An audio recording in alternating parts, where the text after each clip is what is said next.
saya mendorong agar kuasa hukumnya berjuang untuk membebaskan Brada RE dari tuntutan hukum. Kembali saya datang menyapa Anda untuk sesuatu hal yang menurut saya sangat menarik perhatian umum, perhatian publik seluruh rakyat Indonesia sekarang ini. Edisi kali ini saya akan menyoroti tentang criminal in uniform.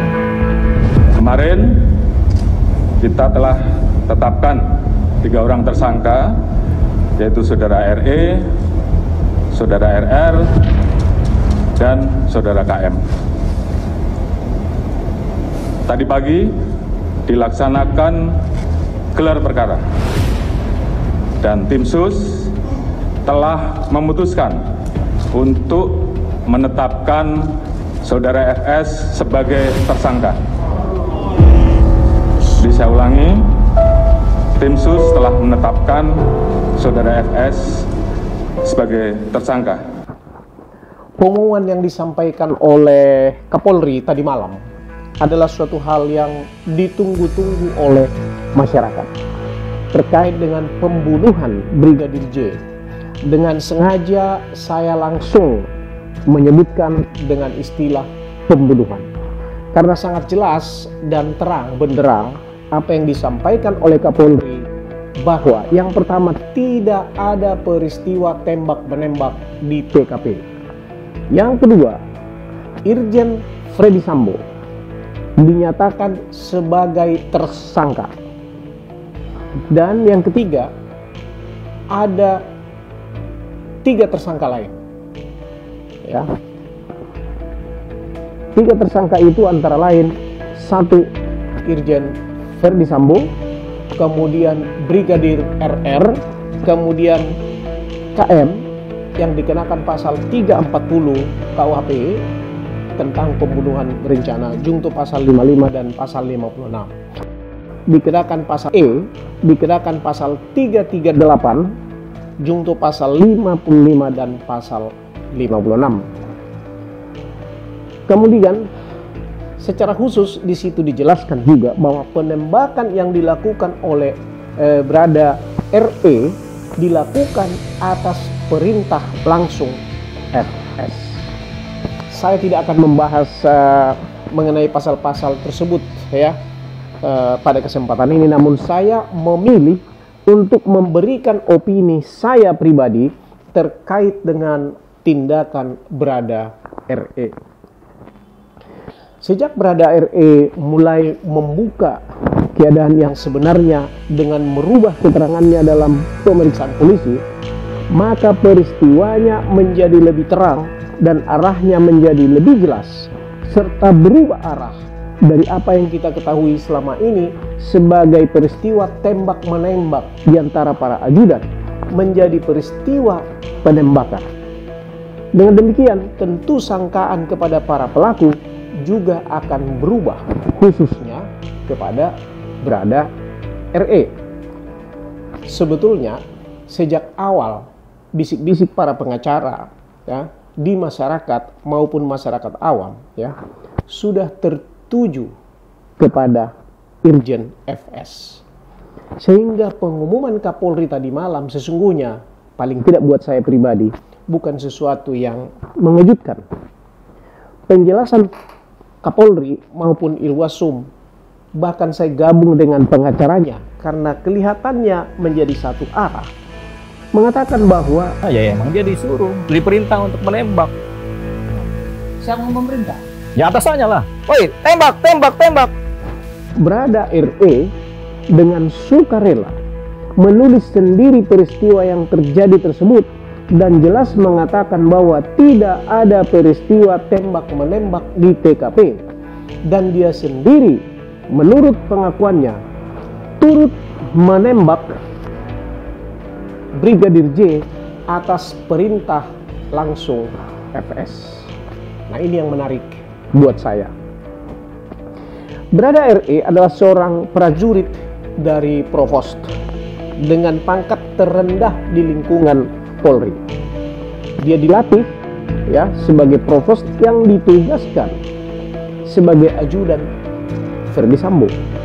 Sementara Freddy Sambo sebagai atasannya mempunyai pangkat tertinggi di lingkungan Polri, ya, seorang jenderal. Nah, dalam menjalankan kegiatannya, tentu RE harus loyal dan tunduk kepada atasannya. Dengan kata lain, haruslah total surrender kepada atasannya. Dalam keterangan pers tadi malam, Irwasum menggambarkan bahwa RE diperintah oleh atasannya untuk menembak Brigadir J. Pengacaranya, Deolipa, sebagaimana dikutip dari jurnal soreang.com, mengatakan bahwa RE menerangkan kepada penyidik bahwa perbuatan menghabisi Brigadir J itu dilakukan atas dasar instruksi ataupun perintah sang jenderal. Nah, pemirsa, kawan-kawan semua, tidak perlu ditafsirkan maupun diminta keterangan ahli untuk mengartikan keterangan berada E ini. Karena sangat jelas pengertiannya bahwa berada RE diperintah oleh atasannya yang berwenang kepadanya. Dengan kata lain, negara memberikan tugas kepadanya untuk tunduk kepada atasannya, kepada sang jenderal.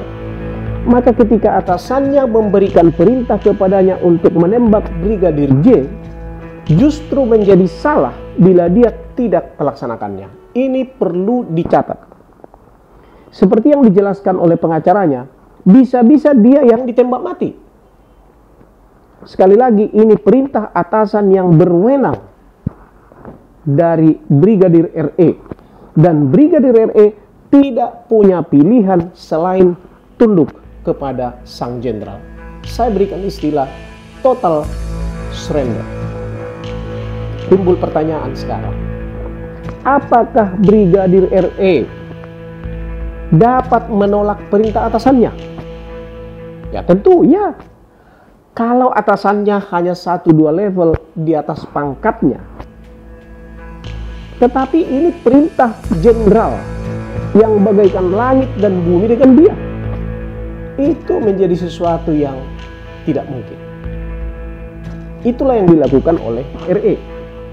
Dia harus menembak temannya sendiri yang disebut sebagai Bang Jos atau Jos. Ya. Pertanyaan berikut timbul. Apakah Brigadir RE harus menanggung akibat dari perintah resmi atasannya? Ini menjadi suatu pertanyaan yang menarik. Cerita yang disampaikan oleh Brada RE setelah ditangani oleh pengacara yang baru berubah 180 derajat dari apa yang disampaikan selama ini, yakni peristiwa tembak-menembak. Atas dasar itulah dia ditetapkan sebagai tersangka melanggar pasal 338 junto pasal 55 pasal 56. Ingat, pasal ini diterapkan kepada dia berdasarkan peristiwa tembak-menembak.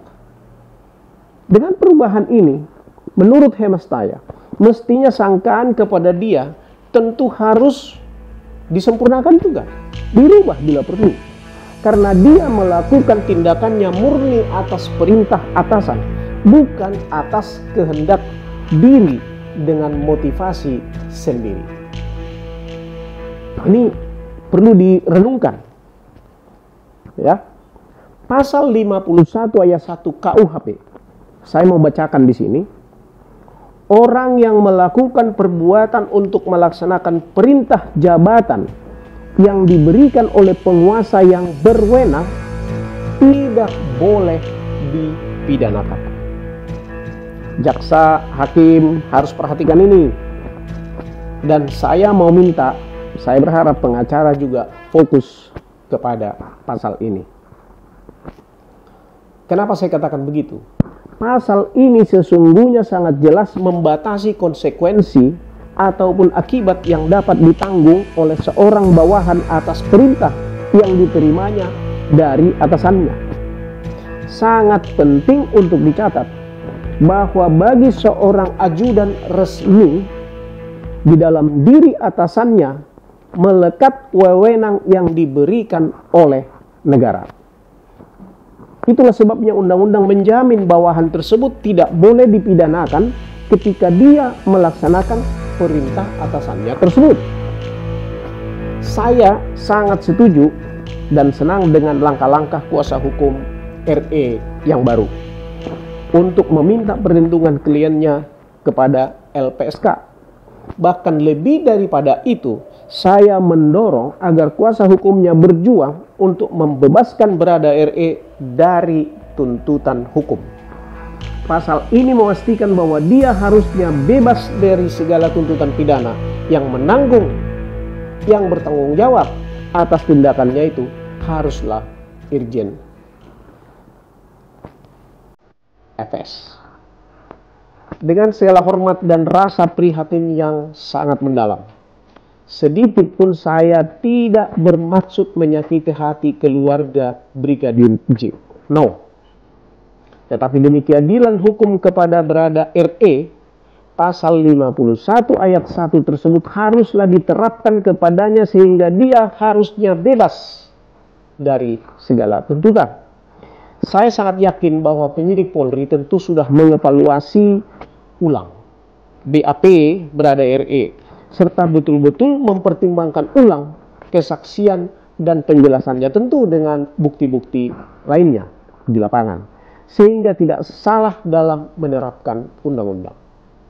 Saya senang dengan prinsip Kapolri, dengan keterbukaan, dan presisi. Ya, hal ini tentu bisa diterapkan dalam kasus ini. Polisi tidak perlu ragu mengambil sikap. Menurut hemat saya, berdasarkan pasal 51 ayat 1, maka Berada RE tidak tepat dijadikan tersangka, melainkan statusnya harusnya dirubah menjadi saksi. Kepada rekan Deolipa Yumara CS, saya ucapkan selamat berjuang, dan kepada keluarga dan handatolan dari Berada RE di Sulawesi Utara, di Manado, demikian juga kepada kesatuannya di Brimob, ya. Waktunya saudara-saudara mendukung Berada RE, tentu saja secara proporsional dan objektif. Dia sesungguhnya telah menjadi korban dari atasannya sendiri dalam melaksanakan tugasnya. Kepada rekan kami, rekan Kamarudin Simanjuntak CS, saya salut dan angkat topi kepada kawan-kawan semua, serta berterima kasih atas kegigihan kalian. Perjuangan kalian telah membuka mata seluruh rakyat Indonesia bahwa keadilan akan mencari tempatnya sendiri melalui para advokat yang bersenjatakan kejujuran, menolak suap, dan setia kepada Tuhan. Setia kepada Tuhan. Ini kalian sudah buktikan. Mengingat tindakan FS ini adalah tragedi kemanusiaan oleh pejabat yang mengendalikan korban. Buat saya, this is a criminal in uniform.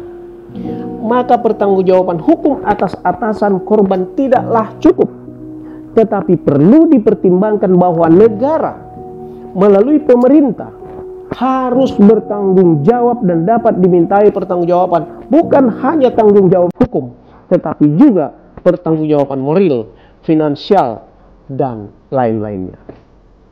Rekan-rekan sekalian, sahabat Mr. Lawyer, sahabat Limson Channel, dimanapun Anda berada, hindari tindakan-tindakan yang mengakibatkan masalah hukum. Live beyond the law.